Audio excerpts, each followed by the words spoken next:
आज हम सीखेंगे जंतुओं में लैंगिक जनन। हम जानते हैं कि लैंगिक जनन में दो जनक यानी पेरेंट भाग लेते हैं। लैंगिक जनन के दौरान नर युग्मक यानी मेल गैमेट तथा मादा युग्मक यानी फीमेल गैमेट का निषेचन यानी फर्टिलाइजेशन होकर युग्मनज यानी जाइगोट उत्पन्न होता है तथा यह विकसित होकर नए जीव में परिवर्तित होता है। चलिए आज मानव में लैंगिक जनन को समझें। लैंगिक जनन में जनकों की लैंगिक परिपक्वता यानी सेक्सुअल मैच्योरिटी आवश्यक होती है। मानव में जैसे जैसे आयु बढ़ती है, शरीर में अनेक परिवर्तन आते हैं, जैसे लंबाई और भार बढ़ना। ये केवल शारीरिक परिवर्तन है। लैंगिक परिपक्वता के संदर्भ में लड़के और लड़कियों में 10 से 14 वर्ष की आयु में विभिन्न बदलाव आते हैं, जैसे दोनों में शारीरिक सौष्ठव यानी अपीयरेंस ऑफ बॉडी बदलता है। जननांग और लैंगिक जनन के लिए सहायक विभिन्न ऊतक विकसित होते हैं। लैंगिक परिपक्वता के विभिन्न लक्षण दिखाई देते हैं, जैसे पैर एवं हाथ पर महीन रोम का आना, कांख एवं जांघों के मध्य जननांगी क्षेत्र में बाल गुच्छ आना, त्वचा का अक्सर तेलीय होना तथा त्वचा पर मुहासे यानी पिंपल्स का आना इत्यादि।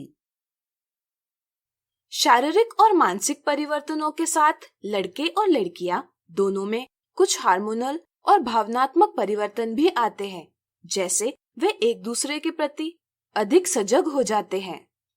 इस दौरान कुछ ऐसे बदलाव भी आते हैं जो लड़के और लड़कियों में भिन्न होते हैं, जैसे लड़कों में चेहरे पर दाढ़ी मूंछ निकल आती है, आवाज फटने लगता है, दिवा स्वप्न अथवा नींद में शीश्न विवर्धित यानी एनलार्ज तथा ऊर्ध्व होता है इत्यादि। इसी तरह लड़कियों में स्तन के आकार में वृद्धि होती है, स्तनाग्र की त्वचा का रंग गहरा होता है एवं रजोधर्म यानी मेंस्ट्रुएशन की शुरुआत होती है इत्यादि।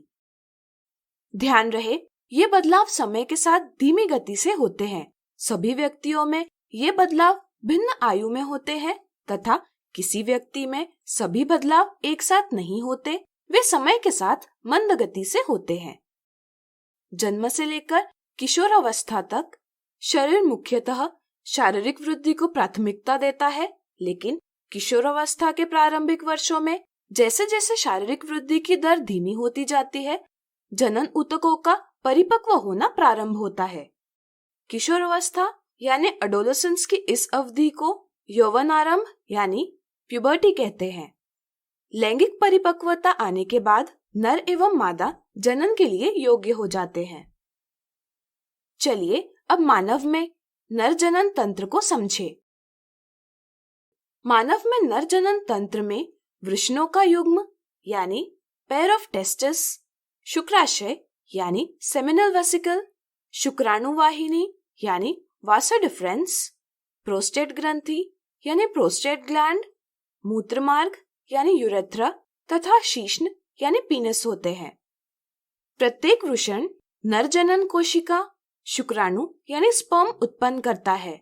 चूंकि शुक्राणु की उत्पत्ति के लिए शरीर के ताप से कम ताप आवश्यक होता है, इसलिए वृषण उदार गुहा के बाहर वृषण कोश यानी स्क्रोटम में स्थित होते हैं। एक शुक्राणु सूक्ष्म संरचना होती है जिसमें अनुवांशिक पदार्थ होते हैं तथा एक लंबी पूंछ होती है, जिसकी सहायता से वह मादा जनन कोशिका तक तैरते हुए जा सकता है। वृषणों द्वारा टेस्टोस्टेरोन हार्मोन भी उत्पन्न किया जाता है, जो शुक्राणु के उत्पादन का नियंत्रण करता है। साथ ही साथ लड़कों में यौवन अवस्था के लक्षणों को भी नियंत्रित करता है।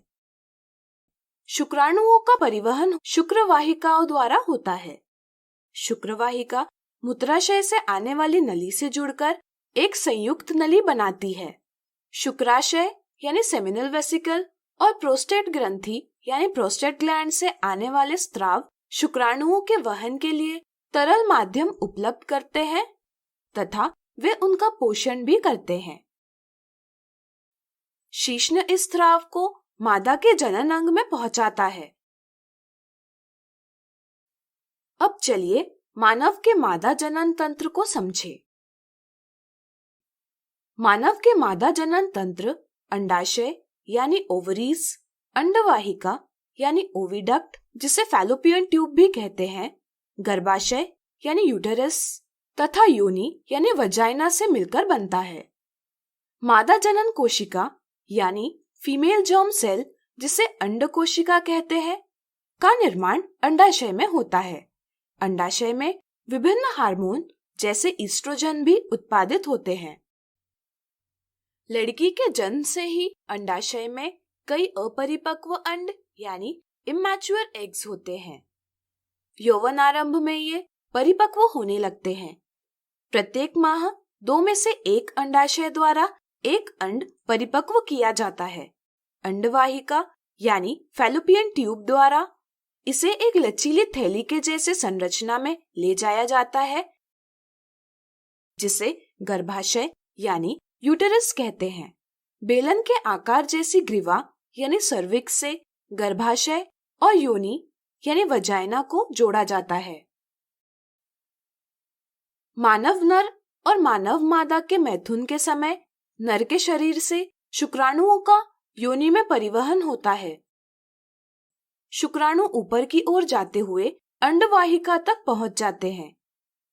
अंडवाहिका में शुक्राणु और अंडकोशिका का संलयन यानी फ्यूजन हो सकता है।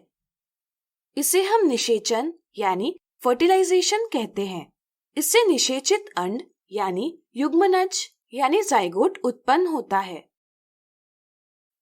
युग्मनज का अनेक बार विभाजन होकर 4-5 दिनों में कोरकपुटी यानी ब्लास्टोसिस्ट एक गेंद जैसी संरचना बनती है। इसे हम भ्रूण यानी एम्ब्रियो कहते हैं।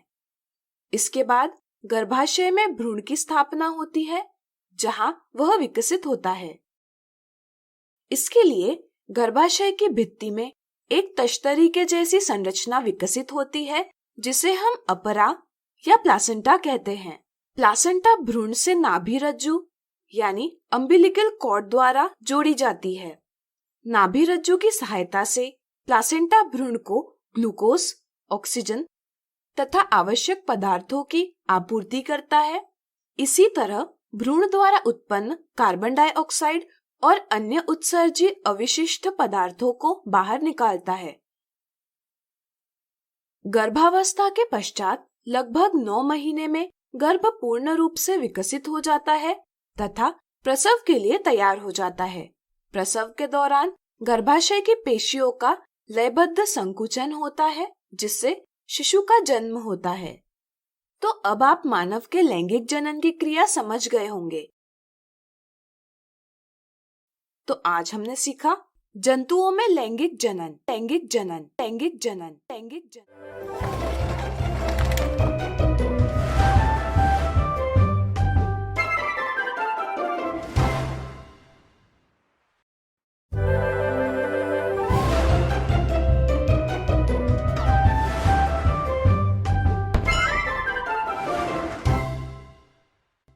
आज हम सीखेंगे जंतुओं में लैंगिक जनन। हम जानते हैं कि लैंगिक जनन में 2 जनक यानी पेरेंट भाग लेते हैं।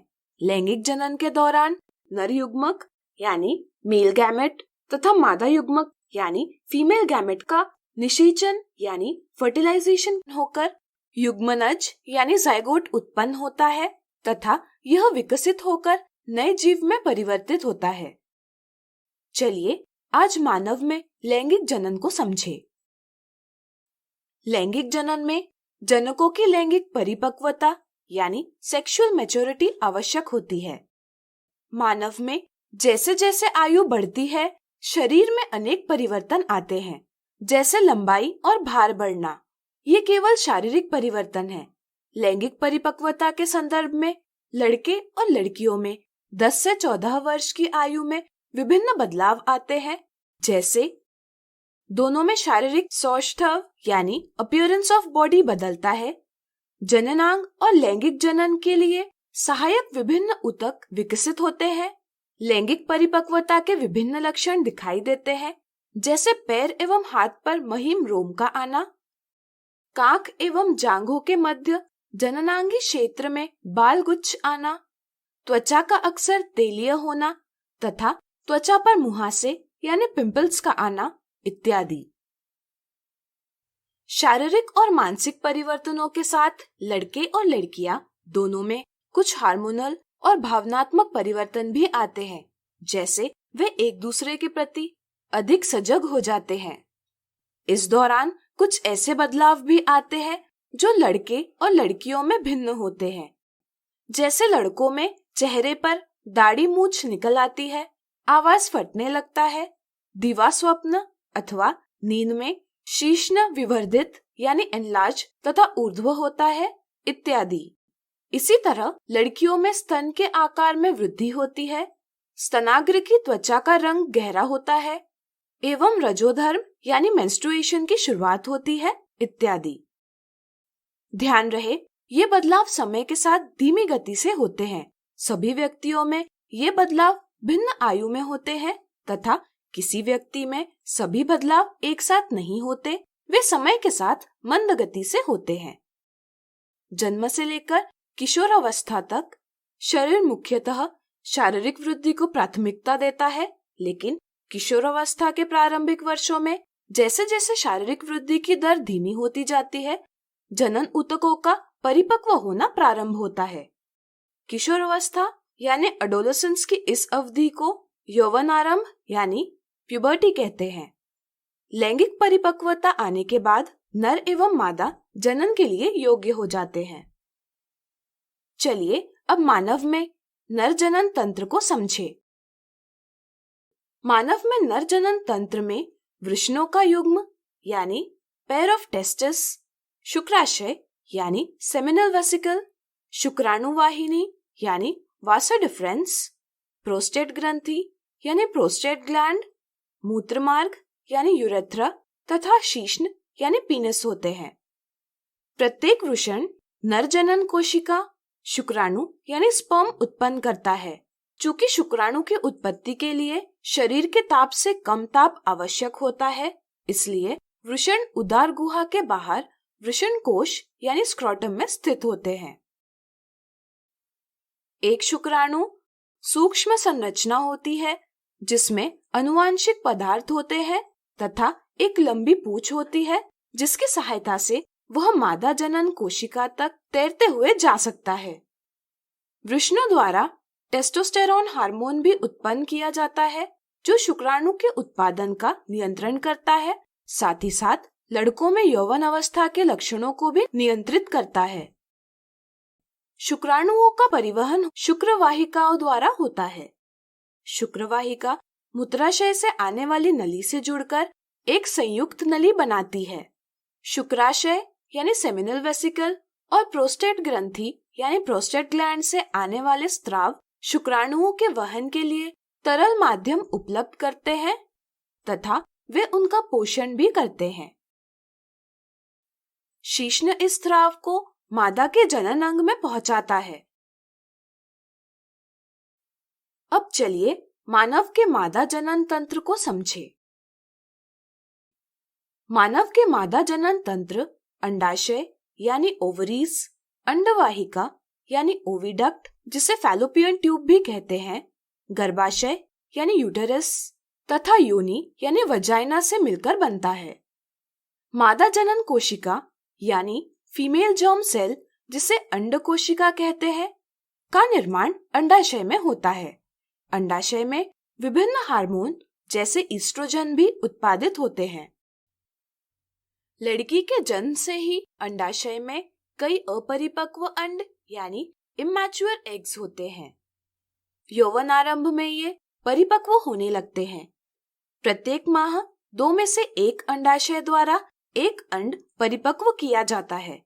अंडवाहिका यानी फैलोपियन ट्यूब द्वारा इसे एक लचीली थैली के जैसे संरचना में ले जाया जाता है जिसे गर्भाशय यानी यूटेरस कहते हैं। बेलन के आकार जैसी ग्रीवा यानी सर्विक्स से गर्भाशय और योनि यानी वजाइना को जोड़ा जाता है। मानव नर और मानव मादा के मैथुन के समय नर के शरीर से शुक्राणुओं का योनि में परिवहन होता है। शुक्राणु ऊपर की ओर जाते हुए अंडवाहिका तक पहुंच जाते हैं। अंडवाहिका में शुक्राणु और अंडकोशिका का संलयन यानी फ्यूजन हो सकता है। इसे हम निषेचन यानी फर्टिलाइजेशन कहते हैं। इससे निषेचित अंड यानी युग्मनज यानी जाइगोट उत्पन्न होता है। युग्मनज का अनेक बार विभाजन होकर 4-5 दिनों में कोरकपुटी यानी ब्लास्टोसिस्ट एक गेंद जैसी संरचना बनती है। इसे हम भ्रूण यानी एम्ब्रियो कहते हैं। इसके बाद गर्भाशय में भ्रूण की स्थापना होती है, जहां वह विकसित होता है।